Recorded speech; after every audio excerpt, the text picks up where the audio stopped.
All right, guys, so we're back on the 2010 Bennche Hisun 800. Cranky problem, you guys saw that. I know Joel's video has now come out on the OBDII, and it ended up being a starter and a few other issues he had on that, so the starter helped that big time. So I talked to Craig at Motorcycle Doctor on the phone. This guy's, he's the best guy to talk to when it comes to any of this stuff. Let me turn that light this way a little bit. So basically what he said is that the 800 starter has now been updated to the 1000 starter, which is right here in this box. Now he says basically what it is, if you look here, 20% bigger, all right? I got a link right there, I'll leave it in the description. So he said that's 99% of the time, that's the problem, is the starter is why it's cranking slow. So they updated it to the 1000 starter, which is 20% bigger, or 20% longer, it says, 20% longer here. Also, there's a few other things, you know, like basically if you're 500 or 700 or 750, or none of your units have that long dipstick, put that on there. These things go too low in oil. And then also there will be some videos coming out here. I got some other stuff from him I want to show you on video. But anyways, so what we're going to do, we're going to look down here. We're going to take this out and compare it to the 800 starter that I just took out of that unit. You guys saw I did try to put another starter in there before. It was an OBDII starter. It just didn't have the cranking amps that it needed. So we're gonna go ahead, and which was the same size as this. So let's point you down here, and hopefully this GoPro still works because it is awful cold in the shop today. So I'm gonna point you down here. Let's get this guy out of the box real quick, and let's see what it looks like compared to the 800.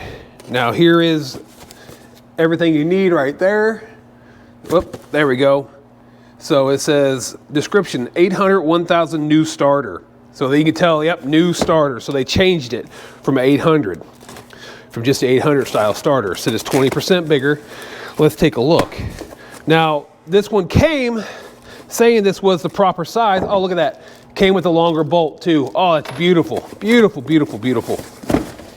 I mean, he might have threw that in there. I don't remember. So here we go with this. Unwrap it.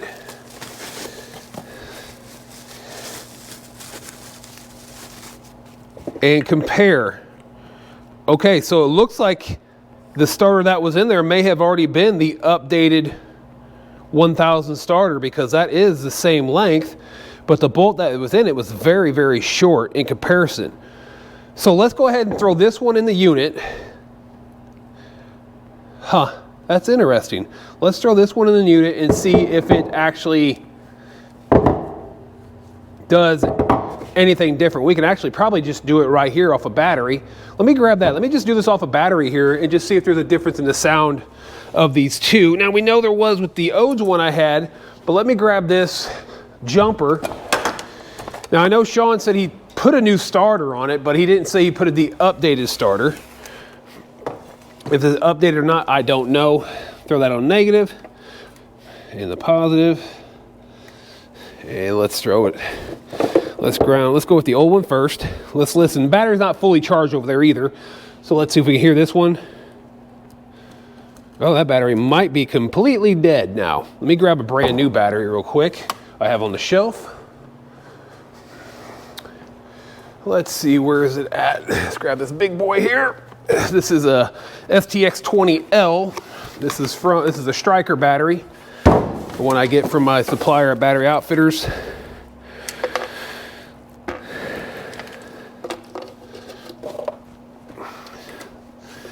All right. Negative. Positive. Let's ground out the old one and hit the new one up. Boy, that's pretty weak sounding. All right, let's go to the new one.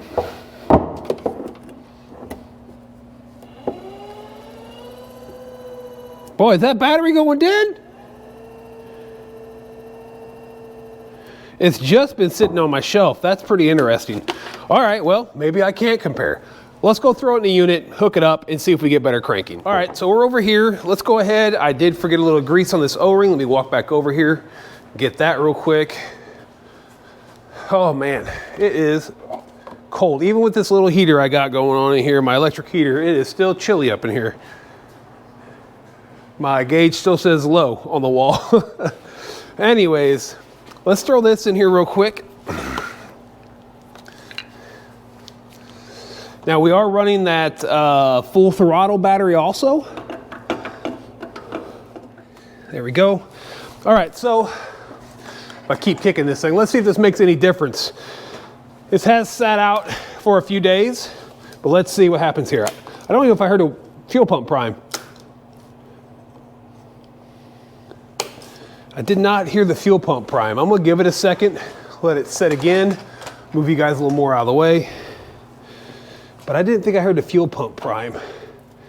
Connected there, connected down here. Double check this.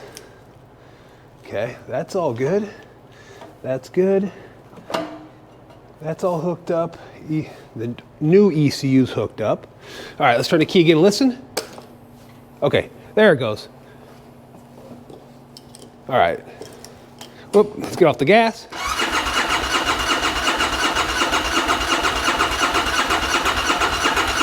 Oh man, check that out. Dude, that thing is cranking over crazy fast. That makes me really, really happy. Now, I have to figure out why it's not firing. That is a real question. This thing should have fired off already, but dude, you hear that? It is cranking over like a maniac. That makes me so happy. So happy. So again, turn the key back on.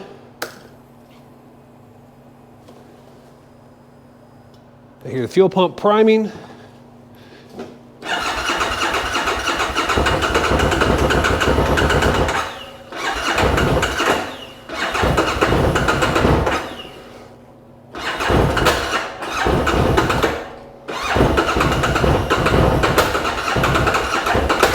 But it's definitely cranking over really fast, but something seems not to run right. What it is, not sure yet. So we know we got the cranking problem taken care of. That is awesome. That makes me super happy. So let's go ahead. I'm gonna take the IEC motor out real quick on this throttle body, show you guys that compared to the new one and see if it actually actuates. Now, I do have the HUD hacker software on my computer. I do have the cable and the adapter. Problem is with this unit, it has the old style OBDII adapter. So in order for me to probably get into the system, now it would show the codes on the dash if it had any codes, which I haven't seen any codes pop up on the dash anywhere for this. So I am definitely gonna take the IEC motor out and see what it looks like, because it should move and compare it to the new one. To see if I can feel any movement or see any movement on that. And you can set that with the HUD hacker software all the way to the 255 steps. That way it's completely reset. So I'm gonna take that out real quick. I'll show you guys that, and we'll put the new one in and see if that makes a difference on the way this thing fires. All right guys, so basically here, this is from Amazon. You can find the OEM one. It's a Continental, I think that's what they call it, a Continental one. There's that. I'll leave an affiliate link down below. Again, I have affiliate links for a lot of the stuff I do buy. I buy a lot of this stuff from Amazon because it is hard to find other places and it's a little bit cheaper sometimes. And this is the actual one that they use. So let's point back down here to the throttle body real quick. Put that in my pocket. Flip that over. Let's pull this bad boy out. Disconnect the TPS. See, I would like to read the TPS too to see if it's causing any issues. And that, let's go ahead and take out the old IEC motor. People call them idle air controllers, idle speed motors. Speed controllers are stepper motors. To each their own. We'll pull this guy out. So you can see this one is fully extended all the way, but let's see if we plug it in, if I can feel anything when I turn that key on. I should feel it move or hear it move. So let's see. Now I felt it push out, click. Let's see if we'll let it reset for a second. Being closed like that, it would suck more fuel through, not air. I didn't feel it click that time. Let's go ahead and unhook it. Let's throw the new one on. Now it's got an O-ring. Speaking of that, let me grab a little grease and put some grease on the O-ring. Got some grease on the O-ring, but let's put it in here and put the foot on the brake, turn the key on. Oh, I felt that big click that time. I felt it clunk. The other one barely did anything. So let's hope this will cure some of our problems here. Let's go ahead. All right, so that's all back together. Let's go ahead. Now you should have to reset. You can reset the ECU to set. Anytime you put a TPS or an IAC in, you should reset the ECU. But of course it's not running right now. And again, I will have to figure out, if you look here, it's definitely completely old school OBDII connector, and I have to look up the pinout real quick and see if I can't push that into my OBDII reader, and so I can read, like, you know, TPS signal. I could just kind of see around and see where voltage is and all that stuff on all those things. So key on, fuel pump priming.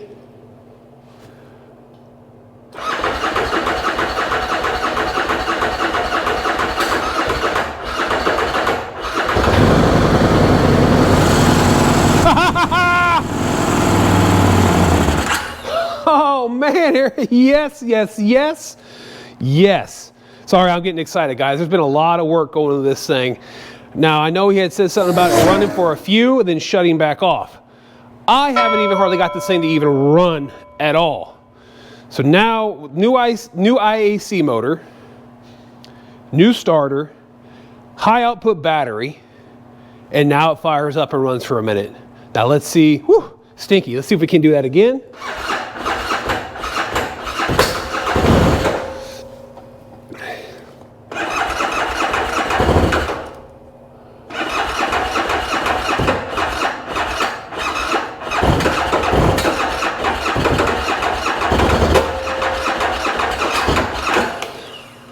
I wonder if it's not getting an IAC signal. But the idle seemed like it did drop back down, but maybe one of the routes back that actually controls it to open back up is not working properly. Because it fired up and it ran for a little bit, which Sean said when he first put this back together before Jim bought it, that it did do that. Now, I'm wondering if it's cutting itself off too much, going out like it's going out like this one is. Let me see, what did I do with that one? It's in my pocket. Did it fall? No, here it is.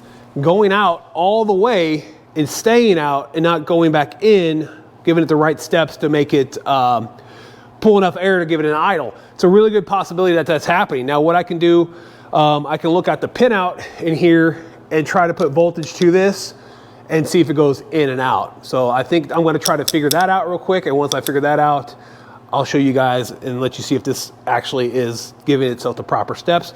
And I may have to look at that pinout again, like I said, and connect it to my OBDII reader so I can, or the HUD hacker, either one, I don't really care. I haven't used HUD hacker, so I'm a little ignorant when it comes to the HUD hacker software right now. I'm gonna work on reading it and getting better at using it to help you guys out down the road here. But definitely a good thing. Look at the HUD hacker software, donate to the cause for that, and go ahead and I'll leave some links in the description for the cables I got and the adapter you can get to go with that. But let me go ahead and look at this on the schematic and figure out if I can put power to it to see if I can get this plunger to go in and out. Pull that plunger out now, and I'm gonna pull that out right now to see if that thing went all the way out and stayed out, and that's what's killing it. So let's go ahead and just take the throttle body back off. Actually, let me point you guys back down there so you can see what I'm doing. We'll pull this throttle body back off. I think, let me get you guys closer. I think I could drop this down a couple legs, put a couple legs in on my tripod and get you guys closer down here. I know I'm flinging you around, why not? Good times. All right, so yeah, that might be better for, so you guys can see what's going on. So let's go ahead and pull this off. Pop this out. TPS. IEC, and we'll roll it over. Let's pull it back out real quick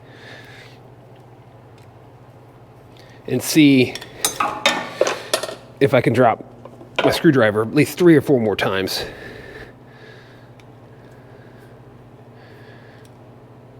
Okay, got that. That screws there, that there. Let's take a look at the IEC motor. Okay, so it didn't go all the way out. Well, that's good. So it didn't go all the way out, so that makes me happy to see that. So put it back in. Put the screws back in real quick. I thought maybe it was stuck all the way closed, causing it to choke itself out. Now I could definitely smell fuel. So there we go with this and this. So let me go ahead and do some research on the IEC and see if I can make sure that it's getting the proper voltage to and from, to make sure it's actuating right. All right, guys, so we're making some headway, and this camera looks horrible. Let me grab my towel. There we go. It didn't help my face at all, that's for damn sure, but it helped the clarity of the camera. Probably scares you worse. All right, but anyways, we're making some headway on the Bennche 800 over there. So it starts, it runs for a little bit and just shuts off like nothing. So I'm like, I need to figure out a way to read the code. So I made 3 jumper wires. All right, so the little kit I have, I got this off of Amazon. Works really, really well. Has a nice set of like almost like a semi-tomo style crimper, wire strippers, and a lot of kind of like your factory connectors. So I made jumpers from 6 females right here out of some wire I have. I think that's just some, I don't know, Harbor Freight Home Depot wire. Doesn't matter, whatever. So what I did, I made 3 jumper wires. And then I jumped them to, I looked at the schematic, and on my phone, I have, tells me on my OBDII connector right here, this is from Terry at Northwest Suspension. I've had this for a long time. Gives you the pin out. So, you know, you got a negative, your positive, and then your purple is your diagnostic. That's the old OBDII style. And then you have the other one that they use. So I made jumper wires and found out which one was a power wire, which was red, and then found out which one was a ground. In the middle there, I think it's a green, and then over here is the purple wire on the right. Ran those into, you can do this with HUD Hacker also. So if you have a HUD Hacker, you can do that. And then I ran it all the way over here and put it in the correct pin correlations. So now we have power. Turn the key on. I can hear that. So we're going to exit back out all the way because I'm going to have to go back in anyway. So I'm going to go, I got to be careful so I don't short anything out here because the negative and positive are pretty close together. Just trying to get the glare off. So been trying to figure out why this thing will start, run, and then die. Okay. So we're going to go ahead, and I've been wanting to read codes. So we're going to read the codes. Right here we have 4 codes. We got a P0230, which is a FPR coil circuit low voltage or open. Next one, whoop, wrong button. Next one is a crank position sensor no signal. That is a P0337. And a crank position sensor noisy signal, that is P0336. And a O2 sensor heat 2 circuit low voltage P0037. So what I'm going to do, I'm going to exit out of that. I'm going to go down here to data stream. We're going to check throttle position showing 0. That is great. Let me make sure that's working. There goes my phone. All the way back to 0. Beautiful. That's working. Let's go to, I want to see the stepper motor. I don't know if you guys, I can't see my camera very well. I don't have my glasses on. I'm trying to keep the glare away. It might be kind of hard. There's lights everywhere. Coolant intake, battery voltage 10.99. I've been cranking on this thing pretty hard, so it's slowly charging back up to 12 volts. Let's see, target AFR 4.7 at crank up, volume efficiency, map multiplier, blah, blah, blah. Don't care about any of that at the moment. Pump duty, 0% because it's shut off. Fuel post width, nothing. Desired stepper motor steps 140, that's correct. Idle airflow integral 7.08. We're good there. Let's check out malfunction code history 0037 230 337 336. That's what we have right now. I don't know if you guys can see that flashing over there. It tells me what the code history is.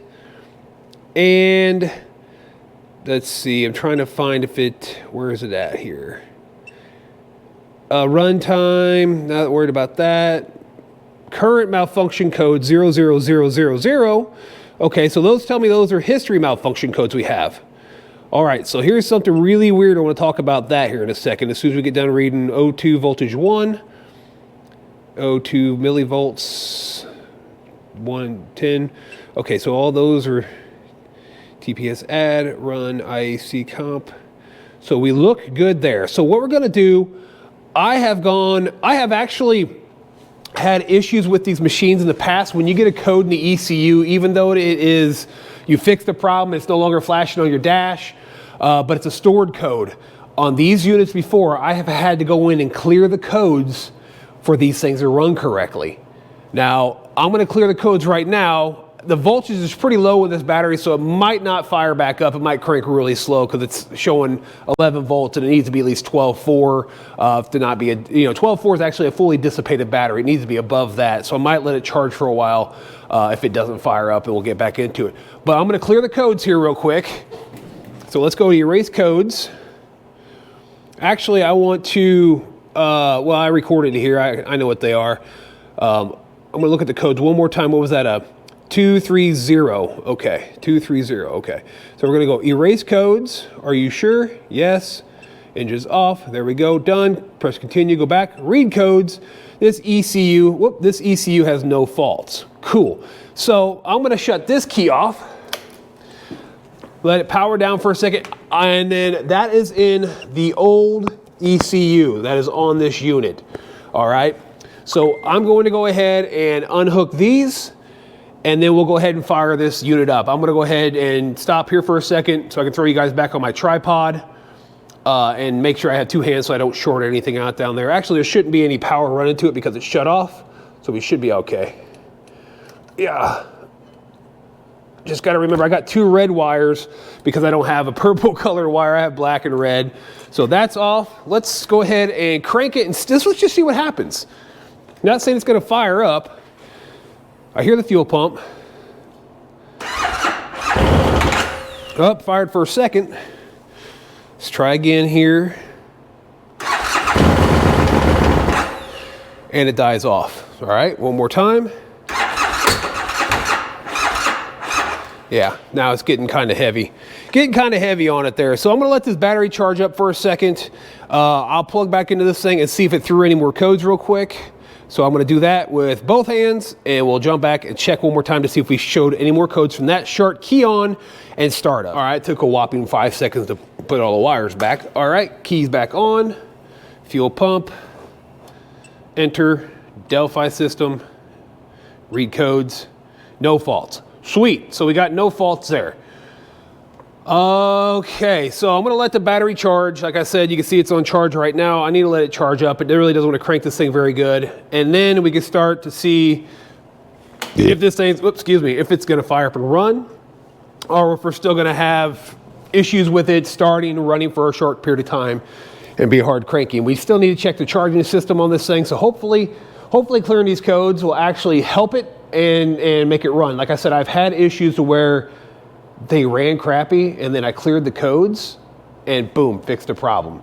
So I'm gonna see what's up with that. I might grab the other, it's probably gonna grab the other ECU, plug it in and see if there's any codes on that also, because I had that plugged in while I had a bunch of stuff off. So I'm gonna grab that, plug it in, and we'll check codes on that secondary ECU that I have. All right, so the other ECU is down here plugged in.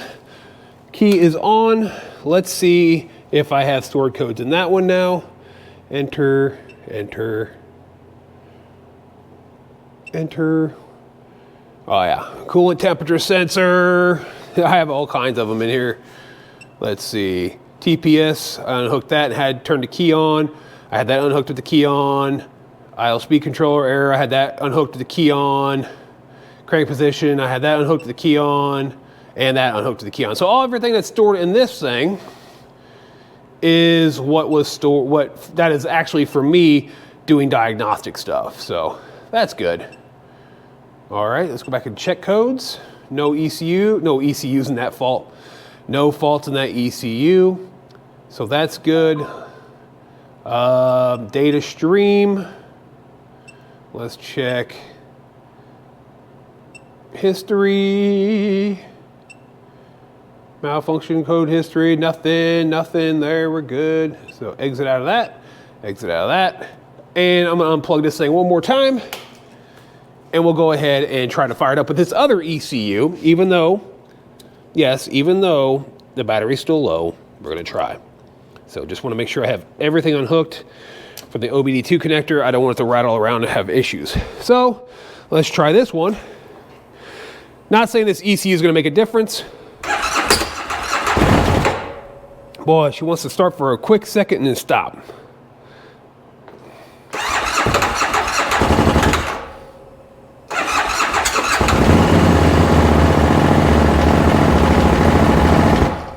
And it just, you see how it abruptly stops. Like it's, I don't know if it's losing power somewhere, fuel pressure, I'm not sure. I'm gonna probably have to plug into the fuel pressure and make sure it's not fuel pressure just dying out. I can always make sure the fuel pump is still functioning like it should. It could be a relay that's shaking and cutting off and causing fuel pressure to stop. It could be a bunch of things. I'm just gonna dig around in the wiring and see what I can find out, and slowly go back through and check different for codes and stuff. Plug the ECU back in, plug my code reader back in to see if I can see anything going on. Could be, it just seems like it's just like either cutting fuel or it's losing, you know, if it would lose spark, it's losing on both. That could be crank position sensor, but it would tell me if it wasn't reading the crank position sensor sometimes. So definitely need to find out if it's crank position sensor on this bad boy too. It could be that, even though it's been changed and looks new. So I'm gonna dive in, see what I can figure out, and let you guys know when I do find something. All right, guys, so we're gonna end up using the HUD Hacker software. This is my first time using the HUD Hacker software. I downloaded it. Remember, go and do the guy a favor and go ahead and, you know, post some money to your favorite charity. So my HUD Hacker software is over here. I have a touch screen. We're gonna bring that up, maybe. There we go. I'm gonna go ahead and expand that.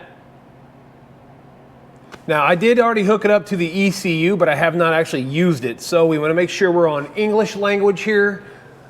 Go ahead and take this off. And then you'll go up here to the top and it'll say install USB drivers. Click on that. And I installed a couple of them because I wasn't sure, but usually the top one. And what I'm using, this one's from Amazon. I'll leave a link. This is a VAG-K+CAN. So I installed a couple different drivers, installed those, and then I changed, make sure that is a VAG-K+CAN, and make sure I had the Delphi ECU selected. So, and then of course I had to do this a little bit different because my adapter down here doesn't fit this adapter. So I had to run the lines like you guys saw earlier, power, ground, and the K line. We'll turn the ignition on, and then we'll go to connect.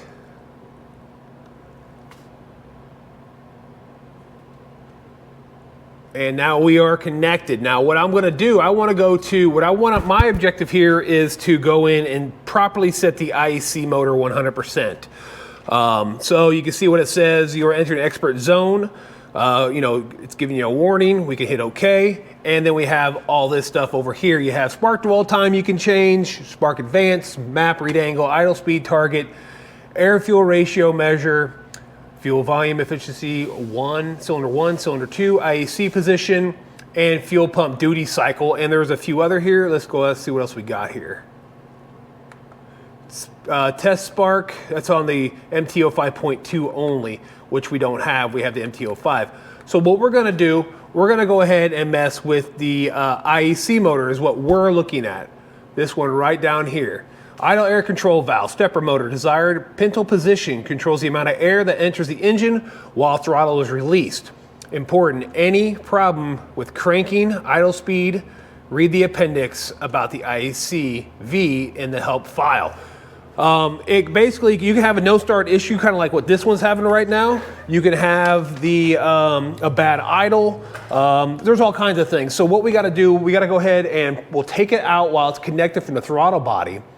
And then we'll go in and put steps 255. Now the ECUs on here, if you read, they read from, I think it said 0 to 250. That's the parameters it controls. But the pintle on there can go to 255. So you put that in there while you have it out and connected, and you watch it. And with the key on, and you'll watch it. And then what you'll do, once it stops, you'll disconnect the battery, the positive battery lead, okay?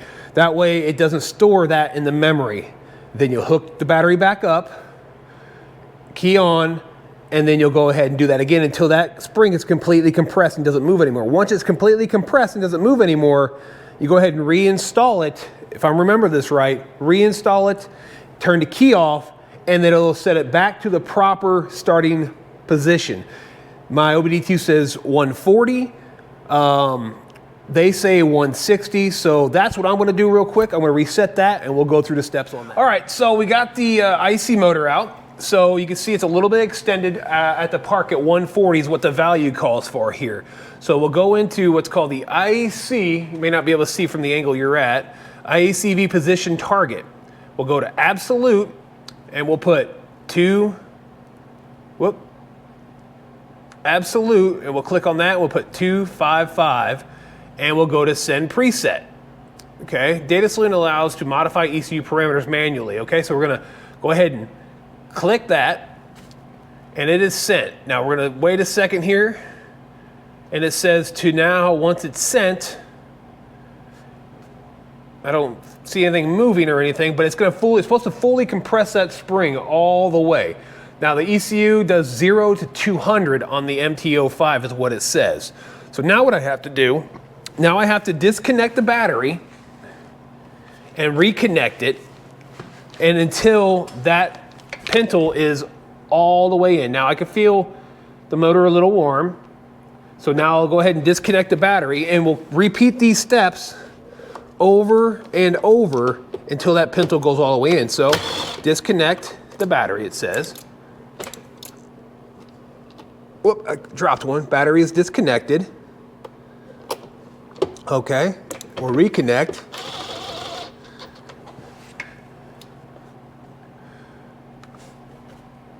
And we'll watch for now we're gonna go back to control, connect, back to data slew. It says 255. We're gonna close that real quick, open a new one, IAC target position, absolute, 250. Let me get over here where it belongs. Boop. 255. And we're gonna go ahead and send the ECU.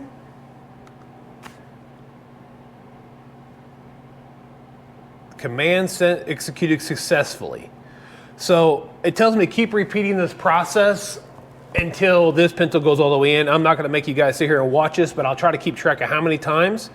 And if it doesn't start moving after 2, 3, or 4 times, I'm gonna probably have an issue with possibly the connection for the stepper motor running to the ECU. So what I will do, I'll disconnect this and at the ECU and check for continuity and make sure that it's working. So I'm gonna go ahead and recycle this multiple times like it told me to do, and I'll let you guys know what happens. If nothing happens, I'll check continuity between all the, I know I have power running the 2 sides, I already checked that, but we'll see if we got continuity, go from one of the wires back to the ECU connector. All right, so I have gone through this thing about 15 times. The stepper motor has not moved at all. So it's getting warm, so I know for a fact it's getting power. Now I checked the power leads on what would be the brown wire here and then the blue wire. They say that's the power leads, but according to, I'm dropping you guys. So I'm looking at a diagram here of the plug. So it says basically the brown wire on the ECU is power wire for the stepper motor's primary circuit. Let's see, and then where did it go? Brown white wire is ground back to the ECM stepper motor for the primary circuit. All right, so that's brown white, it's right next to it. And then you have the blue wire is power for the stepper motor for the secondary circuit, and the blue yellow is ground back to the ECM stepper motor circuit. So let's grab my test light and let's actually see what's going on here. So we'll point back down here again. We'll hook up my test light, which is all wrapped up in everything underneath the sun right now, apparently. Because I've added a longer cord on this thing. There's my other deal. So that stepper motor's not moving. So that's making me wonder if for some reason we're not getting, we should be able to ground right to the motor. Let's make sure the light's working. Perfect. So key is off. Let's turn key on. So we'll grab this. It says brown wire is power.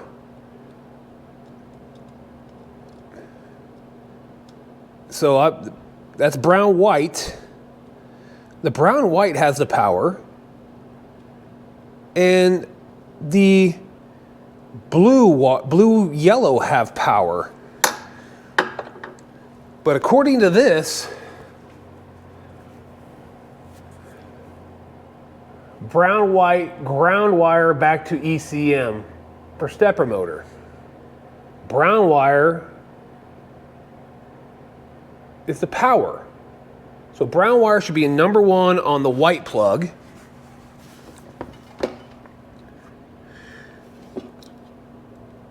Let's see. I can check, I'll have to check, I'm going to check continuity between the wires down here. Now, if I turn it on, of course, I won't have power up here, but I can check continuity. Something isn't playing right from here to here, according to the schematics. The brown wire in the white plug, which I need to grab my glasses, is supposed to be power. But on here, I got a brown white and the blue yellow or the blue white here. That is very interesting. Let's try to find the blue white running back down here on this one. Because it says the blue wire should be power there. And that is in, there's a blue wire, and that is in number 1, 2, 3. Let's see.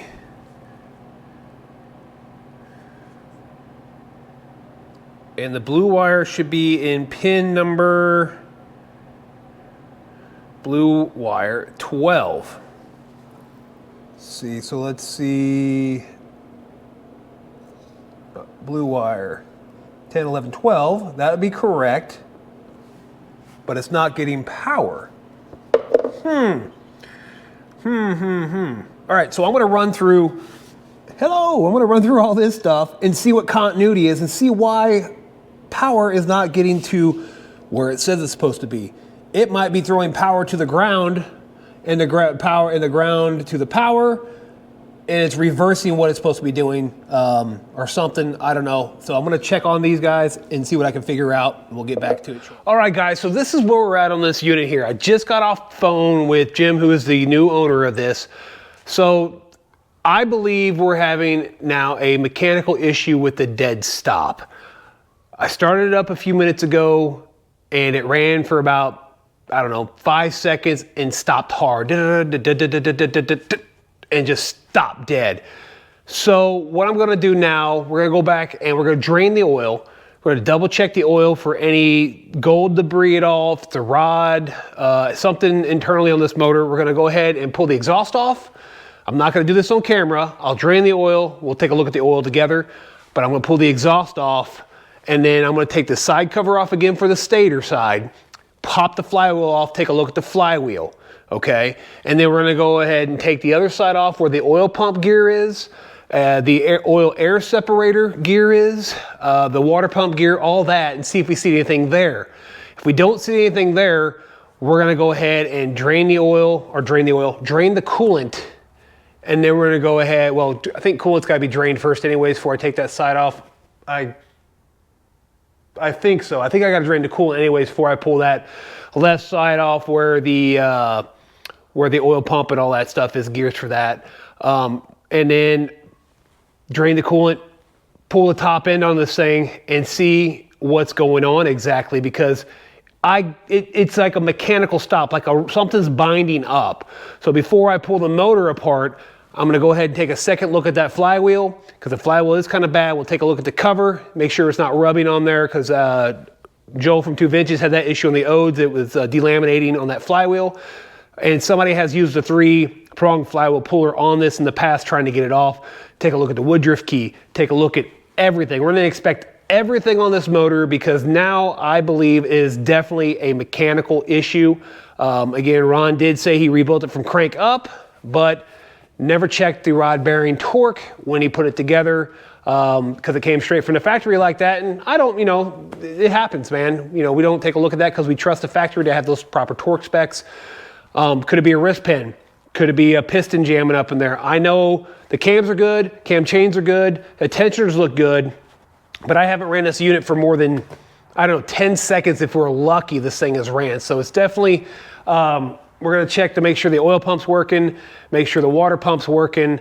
We're just gonna go over this whole motor. Jim's a little bummed out because the reason he bought this was to figure out what was going on instead of spending a bunch of money on his.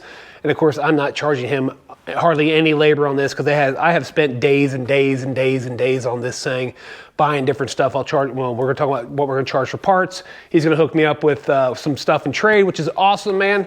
And so yeah, we're gonna go ahead, drain the oil. I'm gonna pull the exhaust, the side cover on the stator side after we drain the oil, take a look at that flywheel by taking it off, and then jump on the oil pump side. All right, the oil's down below, finishing draining. I got the side cover off. So like I said, I started the motor earlier and it just stopped. So right now, if I try to turn this flywheel, I can't turn it. It is stuck. It is not moving. So let's try it with a little persuasion.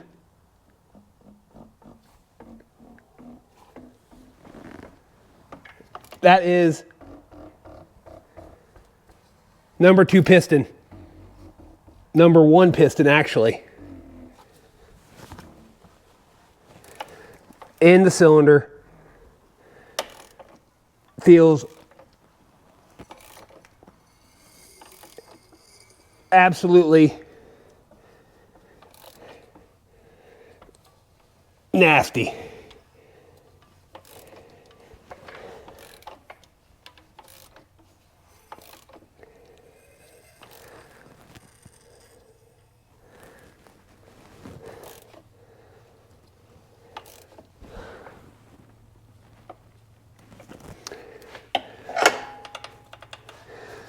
So I'm going to say right now,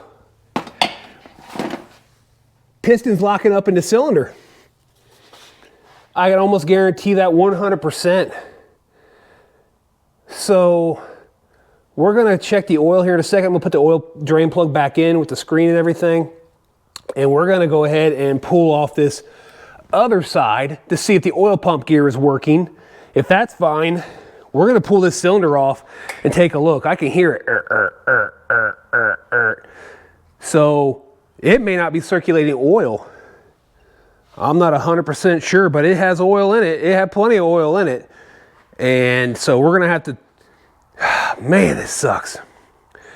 I'm going to put the drain plug back in. We'll inspect the oil, take that side off, and then we'll jump into this top end. All right, so here's the oil.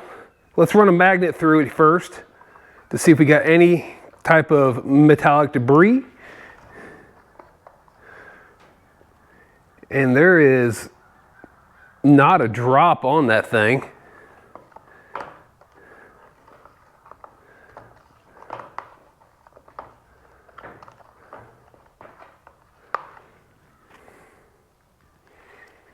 Nothing at all for metallic debris. So that's a good thing. I don't see anything as far as metallic debris. Let's go over here to my drain pan or bucket. Let's go ahead and just pour it in here. We'll take a look as it pours.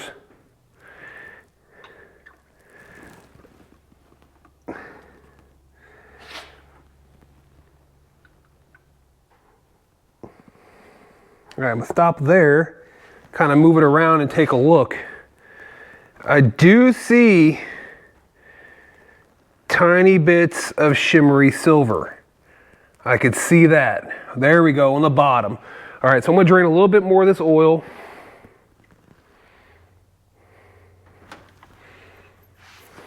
And we'll take a look. So what I see, I don't know if you guys can see that, but I definitely see a metallic.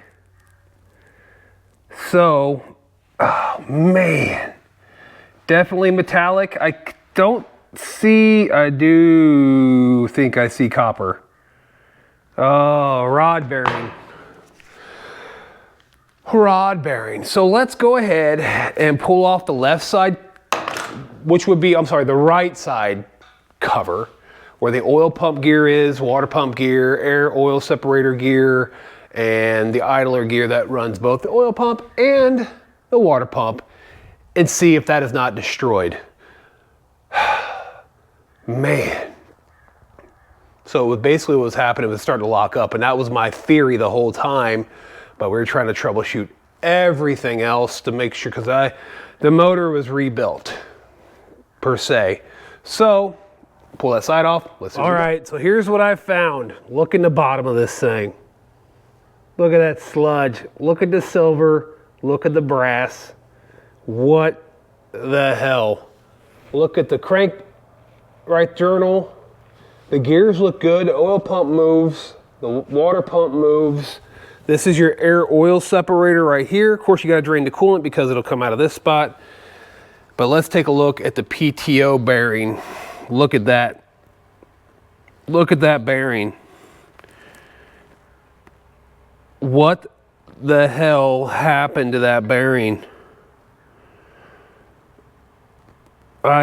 Man. So that is, if you guys, I don't know if you guys see that? It's kind of dark looking, but you can just see. So, turn off my doctor light here. Ah, smells like gas. Had to pull the tank out of the way. So what it's looking like, guys, we're gonna have to yank this whole motor out, rip it apart, and see what else is wrong with this thing. I'm at a loss of words, man. I really am. I really, really am. So in order to get this motor out, if you guys watched my last video of an 800 I did the motor on, the motor, did I pull? Yeah, I had to pull the motor out of that. So basically what you have to do, drain the oil, drain the coolant, take all your injectors and stuff off. I'm gonna take the intake off anyways, pull this off. Transmission will stay on. You'll have to unbolt the rear differential, and you got to pull the rear differential back away from the transmission. Lower transmission mount comes out, upper transmission mount comes out. This plate will come off. Oil cooler lines will come off. Starter wire will come off. Let's see. Of course, down here on the motor mounts, that'll come loose. Reverse stuff will come off back over here. And then you'll slide the motor backwards off of this guy right there. And then you get to pick it up and walk it over to my lift. Man, I am completely, totally bummed right now. But that's what I'm gonna do. I'm gonna yank this motor out and get it apart and see what other problems. All right, guys, I'm gonna end the video here. It's running along, so stay tuned for part 3 on this. It's actually a 2013, not a 10, 2013 Bennche 800 Spire, 700, I don't know what I'm talking about. 800 Spire, it's a Hisun motor, but I'm gonna cut the video here. Keep dropping comments, guys. See if you can figure out what's wrong with it. We got a lot going on. I know this video's coming out way after me, I'm not done with it yet, but way after I've got into it and figured out what's going on. So stay tuned for part number 3. Again, guys, use discount code LimitlessPower22 at checkout on emanualonline.com for all your service manual needs. Like I said, they may not have it for this, but they got them for a lot of other things. Also, if you haven't subbed, please sub, turn on post notifications, comment down below. I'll get back to you guys as soon as I possibly can. You can find me on Limitless Power Sports Service Repair on Facebook, at Limitless Power Sports SER and REP on TikTok. You can find me, or if you can email me, yeah, you can email me at limitlesspowersports78@gmail.com. Anything else? No, continue to like, drop comments. Again, hats are available for $25 shipped. Shirts are available for $30 shipped, I think, or vice versa. Hell, I don't know. Vice versa. I think hats are 30, shirts are 25. That's something like that, whatever it may be. I don't know. I'm rambling on. I'm just trying to make an outro for this video because I forgot to make one. Again, guys, thanks for tuning in, and I'll catch you on my next upload.